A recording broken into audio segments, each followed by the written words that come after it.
Hello everyone, welcome back to the Run Academy. So आज के lecture के अंदर हम क्लास 9th आईसीएसई फिजिक्स का जो चैप्टर नंबर 5 है उसकी लास्ट एक्सरसाइज 5C के जो न्यूमेरिकल्स हैं उनको हम डिस्कस करने वाले हैं।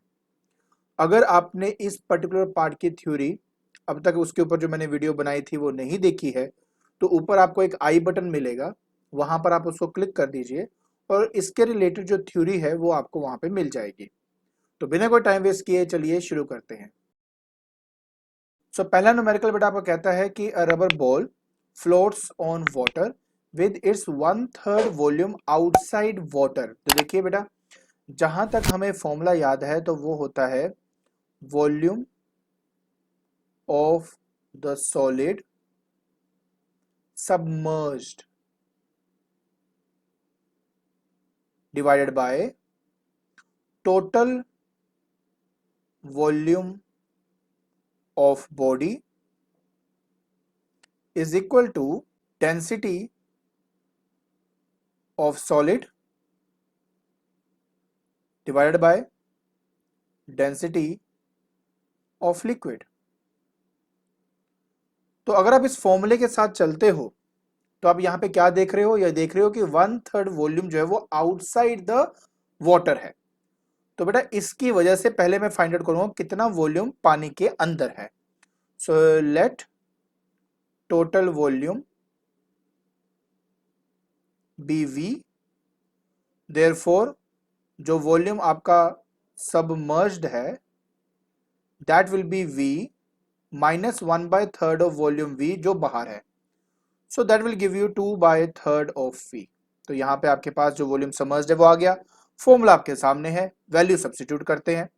तो 2/3 of V divide by total volume of body V is equal to density of solid जो कि रबर है इस केस में, वो मुझे फाइंड करना है। तो मैं इसको ऐसे लिख देता हूं, divided by density of liquid जो कि पानी है।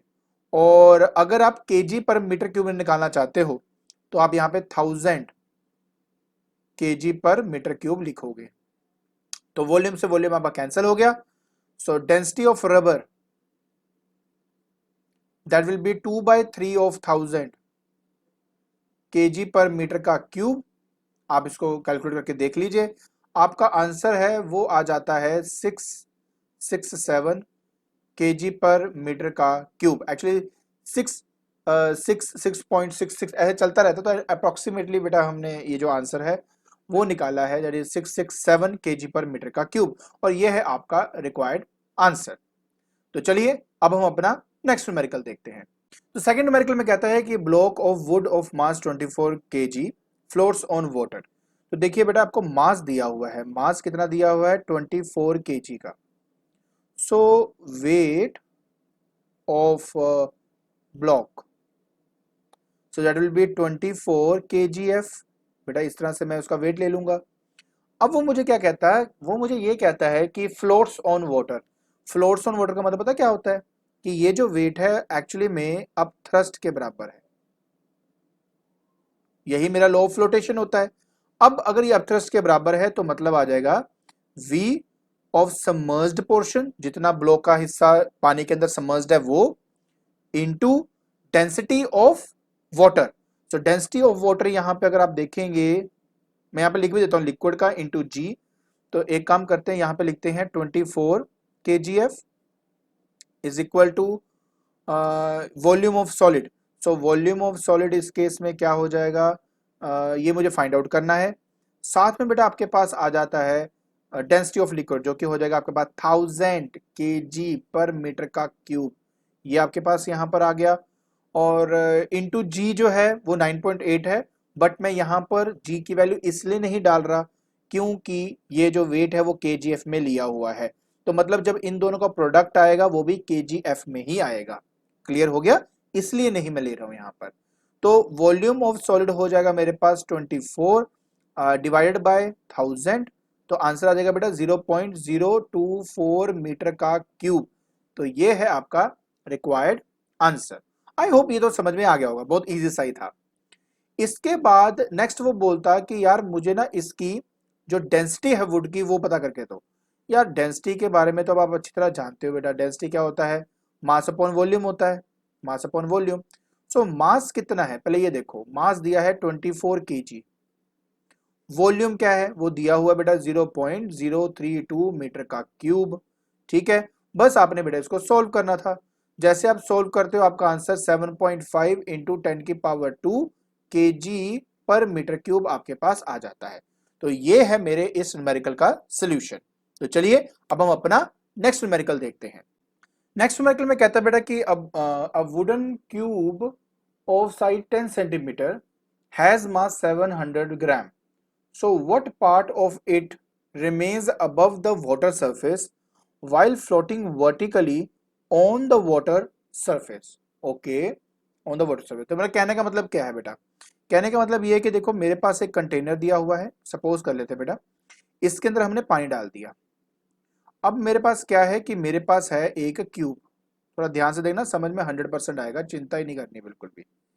ये आ गया, हर एक का जो लेंथ है वो 10 सेंटीमीटर का दिया हुआ है, तो इसका मतलब ये भी आपका 10 सेंटीमीटर है, ये भी आपका 10 सेंटीमीटर है, इवन ये जो आपकी हाइट है ना, ये भी आपकी 10 सेंटीमीटर ही है। अब वो ये कहता बेटा आपका कि इसका मास जो है वो आपका है 700 ग्राम। तो मास 700 ग्राम, तो mass of wooden cube cube वो आपका दे दिया बेटा 700 ग्राम। तो इसका जो वेट है that will B 700 gram force. Clear, यहां तक तो मैंने कर लिया। और क्योंकि बेटा ये आपका फ्लोट कर रहा है तो ये आपका अपथ्रस्ट के बराबर होगा। ठीक है, तो देखिए, सो इसका मतलब होगा ये मेरा क्या है, अपथ्रस्ट के बराबर होगा। अपथ्रस्ट का फॉर्मूला होता है V जो सबमर्ज्ड है इंटू डेंसिटी ऑफ लिक्विड और साथ में G से मल्टीप्लाई। क्योंकि ग्राम फोर्स है इसलिए G की वैल्यू नहीं डालूंगा, अगर न्यूटन होता तो G की वैल्यू डालता, ऐसे एक आपने याद रखना है। अब देखिए मैं क्या करने वाला हूं, अब इस पर्टिकुलर कंडीशन के अंदर यहां पे आ जाता है बेटा आपके पास 700 ग्राम फोर्स। ठीक है, तो 700 ग्राम फोर्स यहां लिख दिया is equal to volume of submerged. बेटा ना ये बात आपको थोड़ा सा ध्यान से देखना पड़ेगा। टोटल आपका 10 सेंटीमीटर है, राइट। मान लेते हैं कि आपका जो डूबा हुआ हिस्सा है वो है x, वो क्या है, x है। तो बेटा ये जो पोर्शन आपका डूबा हुआ है इसका वॉल्यूम क्या होगा, वो हो जाएगा 10 centimetre into 10 centimetre into x, क्योंकि length into breadth into height को ही वॉल्यूम कहा जाता है। तो इस केस में बेटा आपके पास आ जाएगा volume that is 10 centimetre into 10 centimetre into x centimetre. तो ये आएगा बेटा आपके पास volume of solid submerged into density of liquid. अब क्योंकि ये पानी है और ग्राम फोर्स है तो मैं 1 ग्राम पर सेंटीमीटर का क्यूब इसका आंसर ले लूंगा। आई होप कोई प्रॉब्लम नहीं होगी बेटा इसमें। इनटू हमने जी ले लिया, इसकी वैल्यू में नहीं डालूंगा क्योंकि ये ग्राम फोर्स में है। ठीक है, देखो अगर आपको प्रॉब्लम होती है ना ये करने में तो इसको न्यूटन में कन्वर्ट करने के लिए आपको जी से मल्टीप्लाई करना पड़ेगा, वो जी इस जी को कैंसिल कर देगा, तो कोई फर्क नहीं पड़ने वाला। समझ में आया बेटा?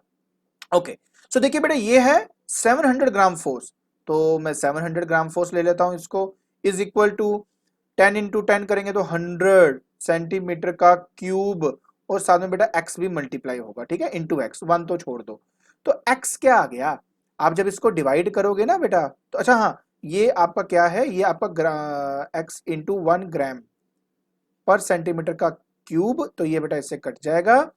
और क्योंकि साथ में g है तो इसका मतलब हो गया ये आपका 100x ग्राम फोर्स रिप्रेजेंट हो रहा है बेटा, ग्राम फोर्स आपका यहाँ पे रिप्रेजेंट हो रहा है। क्लियर हो गया? सो बेटा x क्या आएगा, x इस केस में आपके पास आ जाता है कि ये बन गया बेटा आपके पास यहाँ पे 700 सेंटीमीटर और ये इधर जाएगा तो 7 आ गया, बस 7 सेंटीमीटर, यही आपका आंसर है। अब वो कहता है कि कितना हिस्सा मेरे सरफेस से बाहर है, पानी के सरफेस से बाहर है। तो बेटा x की वैल्यू 7 सेंटीमीटर आई है जो डूबा हुआ है, तो बेटा ये देखो ये वाला हिस्सा है जिसकी बात कर रहा है, टोटल आपका 10 था, उस 10 में से 7 को माइनस कर दो, आंसर आ जाएगा 3 सेंटीमीटर। और इस तरीके से आपने ये वाला न्यूमेरिकल करना था। समझ में आया बेटा?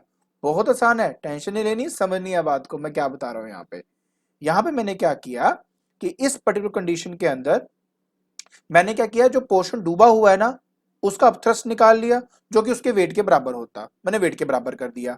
एक्स की वैल्यू फाइंड करिए। 7 आया, वो डूबा हुआ एक्स लिया था, बट इसने कहा कि पानी के सरफेस के ऊपर कितना है, तो 10 से माइनस कर दिया, आंसर 3 सेंटीमीटर आ गया मेरा। चलिए अब हम अपना नेक्स्ट न्यूमेरिकल देखते हैं। नेक्स्ट न्यूमेरिकल में कहता है कि a piece of wax floats on brine, what fraction of its volume is emerged. देखिए ये तो डायरेक्ट फॉर्मूला ही लगाएंगे यहाँ पे। देखिए what fraction of its volume, तो कुछ नहीं है, सबसे पहले volume submerged divide by volume total, इसी को फ्रैक्शन कहते हैं बेटा। ये जो आप देख रहे हो इसको कहते हैं फ्रैक्शन ऑफ वॉल्यूम इमर्ज्ड आपका, is equal to density of solid divide by density of liquid. ये होता है बेटा आपके पास यहाँ पे। ये सबमर्ज्ड है बेटा, प्लीज मैं ऐसे लिख देता हूँ, इसको सॉलिड लिख देता हूँ, इसमें क्या होता है कंफ्यूजन हो जाती नहीं तो। ओके तो wax 0.95, density of Bryan liquid है ना तो 1.1, आप सोल्व करके देख लो, आपका आंसर 0.86 आ जाएगा। तो ये वो फ्रैक्शन ऑफ वॉल्यूम है बेटा जो आपका इसमें इमर्ज्ड है। क्लियर हो गया? तो चलिए अब हम अपना नेक्स्ट न्यूमेरिकल देखते हैं। तो नेक्स्ट न्यूमेरिकल में कहता है कि if the density of ice is 0.9 gram per centimetre cube, what portion of an iceberg will remain below the surface of water in the sea. वही जो अभी मैंने करके हटाऊं कि volume of submerged portion divide by volume total is equal to density of solid divide by density of liquid. ठीक है, formula याद हो तो देखो 2 मिनट में आंसर आ जाता है। डेंसिटी ऑफ सॉलिड हमें 0.9 दिया हुआ है ग्राम पर सेंटीमीटर का क्यूब, और लिक्विड बेटा यहाँ पे सी वाटर है, वैल्यू दी हुई है 1.1 ग्राम पर सेंटीमीटर का क्यूब, ये तो देखो कैंसिल हो गया। आप देख सकते हो 9/11 आया हुआ है, तो वॉल्यूम ऑफ सबमर्ज्ड हो जाएगा बेटा 9/11 ऑफ वी टोटल, तो मतलब 9/11 of the total volume of that ice will be submerged inside the sea water। तो बेटा ये इस तरीके से हमने इसका आंसर देना है। तो चलिए अब हम अपना नेक्स्ट न्यूमेरिकल देखते हैं। नेक्स्ट न्यूमेरिकल में कहता है a piece of wood of uniform cross section and height 15 centimetre floats vertically with a height 10 centimeter in water and 12 centimeter in spirit. So find the density of wood and spirit. Okay, तो in water in, और ये बहुत ज्यादा आसान है। देखिए कैसे करेंगे, अभी आपको बताता हूं। सबसे पहली बात आपको ये बात समझनी पड़ेगी कि मैं क्या करने वाला हूं। ये वही क्वेश्चन है जो अभी करके हटाऊं मैं, कि मेरे पास क्या है कि ये देखिए मेरे पास है एक कंटेनर, उस कंटेनर के अंदर हमारे पास क्या है बेटा, हमने उसमें डाल दिया अपना लिक्विड। ठीक है, तो एरिया ऑफ क्रॉस सेक्शन दोनों केस में क्या है, सेम है, आपका area of cross section same है। तो क्या करेंगे, मैं आपको ब्लॉक ऐसे दिखा देता हूं बेटा, ये वाला एक्चुअली में ये इस तरह से आपका ब्लॉक है, जो कुछ हिस्सा आपका डूबा हुआ है, कुछ आपका बाहर है। तो बेटा क्या है कि इस केस में ये वाला जो एरिया है हम इसको ए मान लेते हैं। ठीक है, अब वो कह रहा है कि a piece of wood of uniform cross section and height of 15 centimeter floats vertically with its height 10 centimeter in water। तो टोटल जो इसकी लेंथ है ना बेटा वो तो दी हुई है 15 सेंटीमीटर, उसमें से जो डूबा हुआ हिस्सा है पानी के केस में 10 सेंटीमीटर है। तो बेटा इसका वॉल्यूम क्या हो जाएगा, एरिया इंटू द लेंथ। तो देखिए मैं बताता हूं क्या करना, बहुत ही आसान है। सबसे पहली बात मैं निकालता हूं बेटा मास ऑफ वुड, और मास ऑफ वुड हो जाएगा बेटा density of would into density हो गया, साथ में क्या होता है बेटा वॉल्यूम ऑफ वुड, इससे आपको मास ऑफ वुड मिलेगा। मैं क्यों कर रहा हूं मैं आपको 2 मिनट में बता दूंगा क्या कर रहा हूं मैं। अब डेंसिटी ऑफ वुड मुझे फाइंड करना है तो इसको एज इट इज रख देता हूं, इसको मैं कुछ नहीं करूंगा। बट जहां तक वॉल्यूम की बात है, प्रॉपर लेंथ 15 है और नीचे एरिया जो है इसका ए है, तो 15 इंटू ए सेंटीमीटर का क्यूब, ये बेटा इसका मास आ गया। वेट फाइंड करना है तो जी से मल्टीप्लाई कर दो, आपका आ जाएगा। चलो मैं लिख भी देता हूं, weight of wood is equal to density of wood into 15 into A, याद है ना 15 क्यूब बेटा 15 लेंथ है, एरिया ऑफ क्रॉस सेक्शन इसका ए है सेंटीमीटर क्यूब, और साथ में बेटा जी मल्टीप्लाई, तो ये वेट आ जाता है आपका। क्लियर? आगे देखिए, अब मुझे पता बेटा ये फ्लोट कर रहा है पानी के अंदर, और पानी के अंदर फ्लोट करने का मतलब क्या है कि उसका जो वेट है वो एक्चुअली अप थ्रस्ट के बराबर है, अप थ्रस्ट के बराबर है। सो पानी के केस के लिए मैं क्या करूंगा कि weight of the wood into upthrust बेटा, अपथ्रस्ट में क्या होता है, volume of submerged portion into density of water into g. Value डाल देते हैं फटाफट अब यहां पे। तो देखो बेटा, density of wood into 15 centimetre का क्यूब इंटू बेटा आपका जी इज इक्वल टू वॉल्यूम जो समर्ज्ड है, तो 10 सेंटीमीटर हाइट डूबी हुई है बेटा, तो इसका मतलब एरिया ए इंटू 10 करूंगा मैं इसके वॉल्यूम के लिए। तो 10 इंटू ए सेंटीमीटर का क्यूब, साथ में बेटा आपके पास डेंसिटी ऑफ वाटर, क्योंकि ये ग्राम्स में बात हो रही है तो 1 ग्राम पर सेंटीमीटर का क्यूब, साथ में बेटा हमारा जी। तो मैं ये कहता था आपको ग्राम फोर्स में लिखना तो जी जी लिख दो, तो जी से जी क्या होता है आपका कैंसिल हो जाता है, एरिया से आपका एरिया कैंसिल हो गया। 1 तो है, ये 10 बन गया, ये 15 है। तो बस क्या करना था आपने, बस आपने अब यहां पर ये करना है कि डेंसिटी ऑफ वुड जो है वो आपके पास यहां पे आ जाएगी बेटा क्या, 10 डिवाइडेड बाय 15। तो जब आप सोल्व करते हो बेटा आपका आंसर आता है 0.667 ग्राम पर सेंटीमीटर का क्यूब। तो इस तरीके से बेटा आपने इसको सॉल्व करना था। आई होप आपको ये समझ में आ गया होगा ये कैसे किया हमने। गुड। हाँ, जहां तक यूनिट की बात है ना बेटा, ये देखो सेंटीमीटर क्यूब से सेंटीमीटर क्यूब कट गया, ये ग्राम पर सेंटीमीटर क्यूब बच गया था, यहाँ पर है, ठीक है, तो इस वजह से यहाँ पे आया। क्लियर हो गया। चलिए अब हम इसका सेकंड पार्ट जल्दी से कर लेते हैं, वो भी एग्जैक्टली यही है, बट हम उसका सेकंड पार्ट अब जल्दी से कर लेते हैं। तो सेकंड पार्ट के लिए क्या करूंगा कि जहां पे वाटर लिखा था वहां पे स्पिरिट लिख दूंगा, बस यही काम मुझे करना है बेटा, ठीक है। अब देखिए डेंसिटी ऑफ वुड मुझे ऑलरेडी पता लग चुकी है, तो अब मैं यहां पे इसकी वैल्यू डाल सकता हूं। तो देखिए क्या दिया हुआ है, 0.667 ग्राम पर सेंटीमीटर का क्यूब, तो ये डाल दिया, into 15 into a, into 15 into a, ये एज इट इज का एज इट इज रहेगा, इंटू जी, ठीक है, ये सेंटीमीटर क्यूब है, into g is equal to, अब ध्यान से देखना बेटा प्लीज, स्पिरिट में कहता है कि 12 सेंटीमीटर आपका डूबा हुआ है, तो इसलिए 10 की जगह पे यहां पे क्या आ जाएगा 12, 12 इंटू ए, साथ में आ जाएगा बेटा सेंटीमीटर का cube, into density of spirit, ये मुझे फाइंड करनी है क्योंकि लिक्विड अब इस बार स्पिरिट है, इंटू जी। बस जी देखो जी से जी आपका कैंसिल हो जाता है, सेंटीमीटर क्यूब से सेंटीमीटर क्यूब कैंसिल हो जाता है, ए से आपका ए कैंसिल हो जाता है। तो डेंसिटी ऑफ स्पिरिट निकालने के लिए 0.667 ग्राम पर सेंटीमीटर का क्यूब डिवाइडेड बाय ये जो 12 है वो नीचे आ जाएगा और ऊपर में आपका 15 मल्टीप्लाई होगा। तो जब आप इसको सॉल्व करोगे आपका जो आंसर है वो आता है 0.833 ग्राम पर सेंटीमीटर का क्यूब। तो इस तरीके से आपने ये वाला न्यूमेरिकल सॉल्व करना था। ठीक हो गया। चलिए अब हम अपना नेक्स्ट न्यूमेरिकल देखते हैं। नेक्स्ट न्यूमेरिकल में कहता है कि wooden block floats in water with 2/3 of its volume submerged. तो ठीक है, सिंपल सी बात है, वॉल्यूम ऑफ सबमर्ज्ड मेरे को दिया हुआ है 2/3 ऑफ टोटल वॉल्यूम, ठीक है ना, ये आपको यहाँ पे दिया हुआ है। कहता है कि वाटर के अंदर, तो बस सिंपल फॉर्मूला यार, इसमें तो कुछ भी नहीं है, V S upon V total, submerged है यार, मैं यहाँ पूरा लिख के देता हूँ एक्चुअली ना, मैं चाहता हूँ कि आप सॉलिड से कंफ्यूज ना हो जाओ, इसलिए submerged is equal to density of solid divide by density of liquid, जो इस केस में वाटर है, ठीक है। आपसे डेंसिटी ऑफ जो सॉलिड है वही पूछा गया है, तो आराम से आ जाएगा। देखिए सो वॉल्यूम ऑफ सबमर्ज्ड, ये मैं पहला केस कर रहा हूँ बेटा, अभी आपका पहला जो पार्ट है ए पार्ट वो कर रहा हूँ। सो वॉल्यूम ऑफ सबमर्ज्ड क्या है आपका 2/3 of volume divide by volume into density of water, that will give me the density of solid. बस ये करना है जी, मैंने कुछ भी नहीं करना था। तो इस कंडीशन में देखो v से v आपका कैंसिल हो गया, ये 2/3 हो गया बेटा। केजी के टर्म्स में देखते हैं तो ये 1000 kg पर मीटर क्यूब के बराबर होता है। डेंसिटी ऑफ सॉलिड आपका यहाँ से आ जाएगा, और जैसे आप सॉल्व करते हो बेटा आपका जो आंसर है वो आ जाता है 667 kg पर मीटर का क्यूब।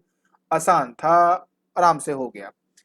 अब वो कहता कि मैंने उसको ऑयल में डाला तो 3/4 बड़ा 3/4 ऑफ इट्स वॉल्यूम इमर्स्ड है मेरा उसमें।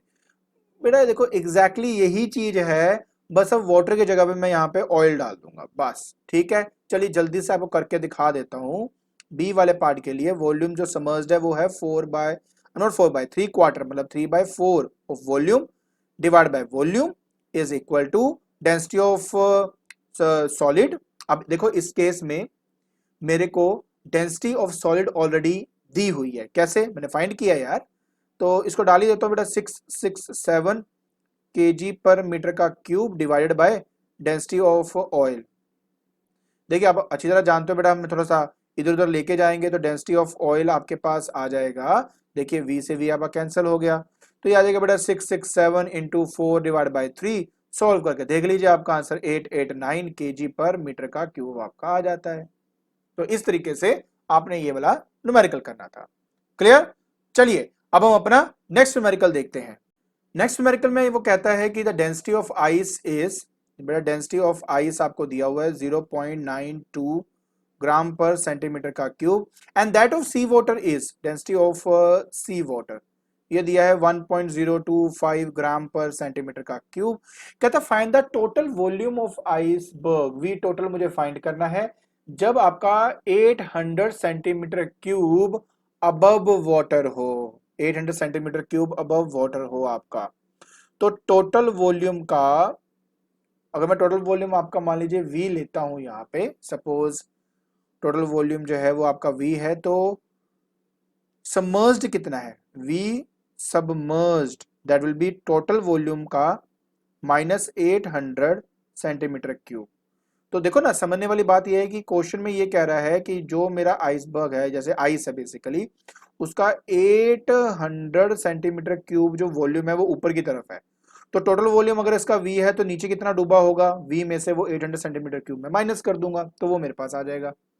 बाकी देखो फॉर्मूला अपना कमाल करेगा, density of sorry volume of submerged divide by volume of total volume, density of solid divide by density of liquid, बस जी यहाँ पे डालूंगा।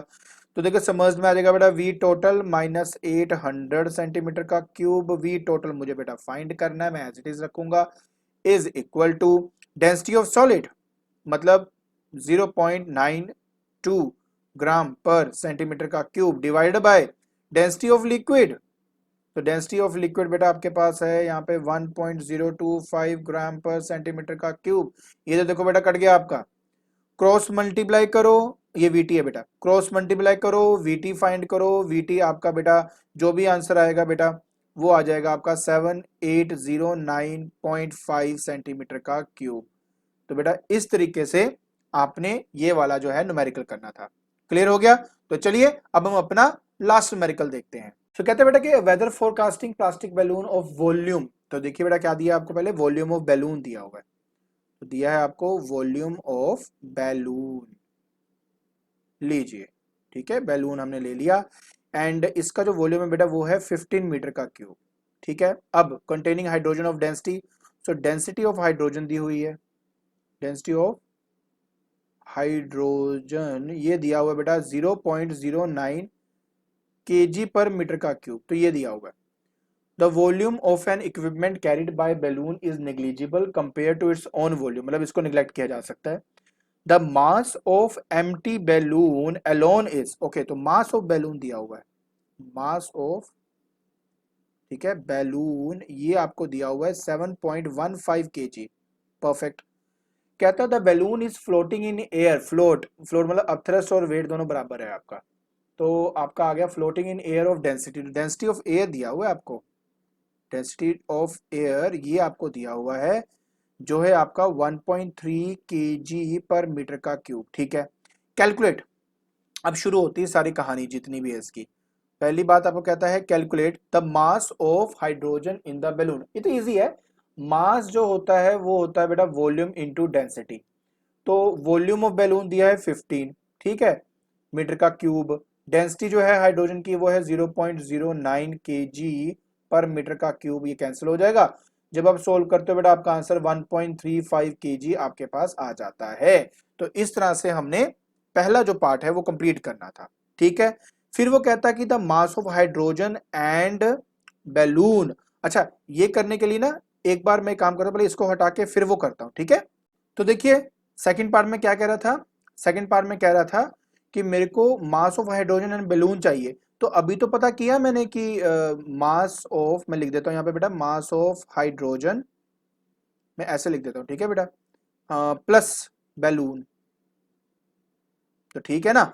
अभी तो मैंने अभी बताया आपको कि mass of hydrogen balloon calculate किया था, वो जो 1.35 आया था, तो 1.35 kg प्लस जो बैलून है उसका मास है 7.15, तो 7.15 kg कर दो, आपका आंसर बेटा 8.5 kg आ जाता है। इतना आसान तो है। फिर वो कहता है इसका थर्ड पार्ट कहता है कि total mass of hydrogen balloon and equipment if the mass of equipment is x kg। तो सिंपल सी बात है बेटा, 2 ये आ चुका है, उसमें x ऐड कर दो। तो मतलब थर्ड पार्ट के लिए टोटल, मैं सीधा टोटल मास लिख देता हूं बेटा, आपका टोटल मास क्या आ जाएगा, सबका सम, दैट इज 8.5 kg तो था ही, बाकियों का प्लस जो इक्विपमेंट है उसका मास x kg है। तो बेटा जी आपका आ जाएगा 8.5 प्लस x kg, बाहर लिख लूंगा, तो ये लीजिए आपका थर्ड पार्ट आ गया है। फोर्थ पार्ट में कहता the mass of the air displaced by the balloon. अब ये करने के लिए मैं एक बार ये रेस करता हूं, उसके बाद करता हूं, ठीक है, चलिए देखते हैं। तो जैसे हमने पढ़ा था बेटा कि mass of the air displaced by balloon, mass का मतलब क्या हो गया बेटा, देखो हमने पढ़ा था कि वेट ऑफ एयर डिस्प्लेस्ड, वो तो बेटा आपके अपथ्रस्ट के बराबर होता है, किसके बराबर, अपथ्रस्ट के। तो वेट का मतलब क्या होता है, mass of air into g. Upthrust क्या होता है बेटा, वॉल्यूम ऑफ बैलून, क्योंकि पूरा का पूरा जो बैलून है वो एयर के अंदर है, तो वॉल्यूम ऑफ बैलून ही होगा। डेंसिटी ऑफ एयर इंटू जी, तो बेटा आप इसको कैंसिल कर दो। वॉल्यूम ऑफ बैलून आपको 15 मीटर का क्यूब दिया हुआ है, और डेंसिटी ऑफ एयर आपको दी हुई है 1.3 का। मल्टीप्लाई कर लो, ये आपका केजी पर मीटर क्यूब है, मल्टीप्लाई कर दो बेटा, आपका आंसर आ जाएगा 19.5 kg। तो इस तरीके से बेटा आपने ये अपना फोर्थ पार्ट करना था। तो चलिए जल्दी से हम अपना अब आखिरी पार्ट कर लेते हैं। तो लास्ट पार्ट में कहता है कि mass of equipment using the law of flotation. बस सिंपल सी बात है, देखो according to the law of flotation, law of flotation हमें पता है कि बेटा जो आपका वेट ऑफ बैलून है वो आपका एक्चुअली में अपथ्रस्ट के बराबर होता है। किसके बराबर होता है, अपथ्रस्ट के बराबर होता है, जो कि वेट